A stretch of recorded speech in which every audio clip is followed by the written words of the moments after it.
నమస్కారాలండి. ఈరోజు నెల్లూరులో 4వ డివిజన్లో డోర్ టు డోర్ క్యాంపెయిన్ మా యొక్క కార్యకర్తలతో, జనసేన కార్యకర్తలతో, బీజేపీ కార్యకర్తలతో ప్రారంభించాం. అయితే ప్రజల స్పందన అనూహ్యంగా ఉంది. దానికి కారణం ఏంటంటే 2014 నుంచి 19 దాకా చేసిన డెవలప్మెంట్. అయితే ఇక్కడ ఎక్కువ మంది పేద ప్రజలు ఉన్నారు ఈ ఏరియాలో. అయితే ఇప్పుడు వరకు తిరిగిన వాటిలో దాదాపు 5-6 మంది అయితే, సార్ మాకు ఇల్లు లేదు, అప్పుడు డబ్బులు కట్టాము, 1,00,000 కట్టాము, 25,000 కట్టాము, మాకు ఇంతవరకు ఇవ్వలేదు, అల్లేపురంలో మీరు ఉన్నప్పుడు యాక్చువల్గా లాటరీ వేసి ఇచ్చారు కానీ మాకు హ్యాండ్ ఓవర్ చేయలేదని చెప్తున్నారు. నిజంగా దారుణం. 5 సంవత్సరాలు అయిపోయినా ఇంతవరకు అప్పుడెప్పుడో లాటరీ వేసిన ఇళ్ళని ఇంతవరకు ఇవ్వలేదంటే అది నిజంగా పరిపాలన కాదండి. గవర్నమెంట్లు మారినా ప్రజలు ఇబ్బంది పడకూడదు.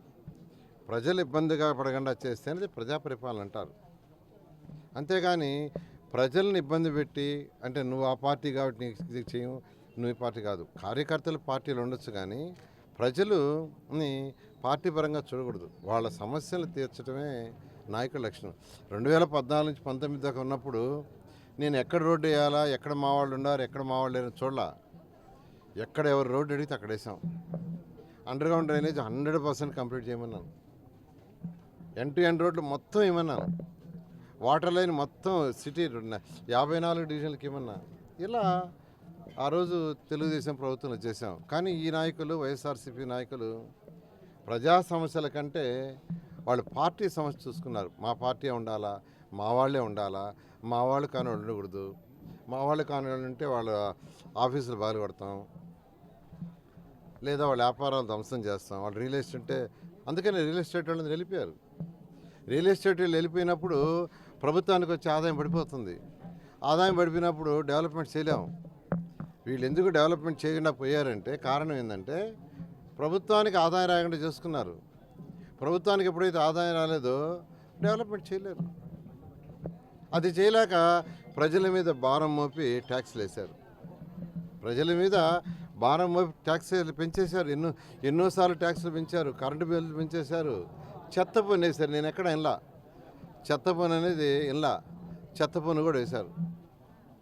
ఈ విధంగా ప్రజల మీద భారం లేకుండా చేయటమే సరైన పరిపాలన. సుపరిపాలన అంటే ప్రజల మీద. మేము తెలుగుదేశం గవర్నమెంట్లో 5 సంవత్సరాలు 2014 నుంచి 19 అంటే ఒక్కసారి కూడా ఈ రాష్ట్రంలో మున్సిపల్ ట్యాక్సులు పెంచాల.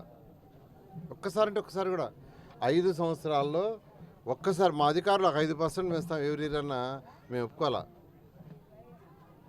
ఎందుకంటే ఎవ్రీ ఇయర్ సిటీ ఎక్స్పాన్షన్ అవుతూ ఉంటుంది. నేను మున్సిపల్ శాఖ మంత్రిగా 114 మున్సిపాలిటీస్ ఆధీనంలో ఉన్నాయి. ఎవ్రీ ఇయర్ మున్సిపాలిటీస్ పెరుగుతూ ఉంటాయి. కొత్తగా బిల్డింగ్స్ వస్తుంటాయి, కొత్తగా లేఅవుట్స్ వస్తుంటాయి. దాని మీద ఇన్కమ్ వస్తుంటుంది. ఇన్కమ్ పెరిగేదానికి చాలా మార్గాలు ఉన్నాయి. ఇన్కమ్ పెరగాలంటే ఒక మున్సిపాలిటీకైనా, పంచాయతీకైనా, దేనికైనా అనేక మార్గాలు ఉన్నాయి. ట్యాక్సులు పెంచబడలే. ట్యాక్సులు పెంచకుండానే ఒకటి ఏంటంటే సిటీ పెరుగుతుండేటప్పుడు కొత్త లేఅవుట్లు వస్తాయి. లేఅవుట్ల వల్ల రిజిస్ట్రేషన్ ఫీజు వస్తుంది. అక్కడ బిల్డింగ్లు కడితే బిల్డింగ్ల మీద ట్యాక్సులు వస్తాయి. కాబట్టి ఉన్న వాళ్ళ మీద ట్యాక్సులు వేయకుండా ఎక్స్పాన్షన్కి మనం కానీ సౌకర్యాన్ని కల్పిస్తే గవర్నమెంట్ ఖజానా అవుతుంది. అసలు ఎక్స్పాన్షన్ చేయాలంటే భయపడుతున్నారు. ఒక రియల్ ఎస్టేట్ నుంచి బిల్డింగ్ కట్టాలంటే ఈ రాష్ట్రంలో ఎవరో ఉంటారు, వెళ్ళిపోతున్నారు హైదరాబాద్ లేదా బెంగళూరు లాంటి తమిళనాడు. అది పరిపాలన కాదు. అందుకనే ఈరోజు 13 లక్షల కోట్లు అప్పు చేసిందంటే ప్రభుత్వం. కారణం ఏంటంటే డెవలప్మెంట్ లేదు. అసలు ఇండస్ట్రీస్ని పిలవాలనే ఉద్దేశం లేదు. వ్యాపారస్తులను పిలవాలా, వ్యాపారాలు బాగా చేయాలనే ఉద్దేశం. భయపడుతున్నారు. ఎక్కడికి పోయినా వ్యాపారస్తులు, సార్ మీరు రండి, మీరు వచ్చి మాకు భయం బాగొట్టండి, ఎప్పుడు మా లైసెన్స్ క్యాన్సిల్ చేస్తారో తెలీదు, ఎప్పుడు మా షాప్ మూసేస్తారో తెలీదు, ఎప్పుడు మా షాప్ పగలగొడతారో తెలీదు అని వణికిపోతున్నారు వ్యాపారస్తులు. ప్రభుత్వ ఖజానా ఎప్పుడు వస్తుందండి? వ్యాపారస్తులు బాగా వ్యాపారాలు చేసి, ఇండస్ట్రియలిస్ట్ వచ్చి ఇండస్ట్రీస్ పెట్టి వాళ్ళ వ్యాపారాలు బాగా చేసి వాళ్ళకి ఆదాయం బాగా పెరిగితే వాళ్ళు అమ్మే వస్తువుల వల్ల జిఎస్టీ వస్తుంది, అక్కడ ఇన్కమ్ ట్యాక్స్ వస్తుంది, టీడీఎస్ల ద్వారా వస్తుంది.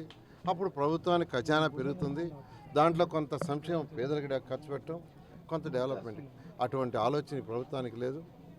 అందుకే ప్రజలందరూ ఈ రాష్ట్రం నుంచి వైసీపీని తరిమేయడానికి నిర్ణయించుకున్నారు. అయిపోయింది డేటు. నెక్స్ట్ మంత్ 13వ తేదీ ఈ ప్రభుత్వానికి చివరి డేటు. నేను అందరినీ, నెల్లూరు ప్రజలందరికీ ఒకటే చెప్తున్నాను, 2014లో నేను ఎవరిని ఓటు అడిగి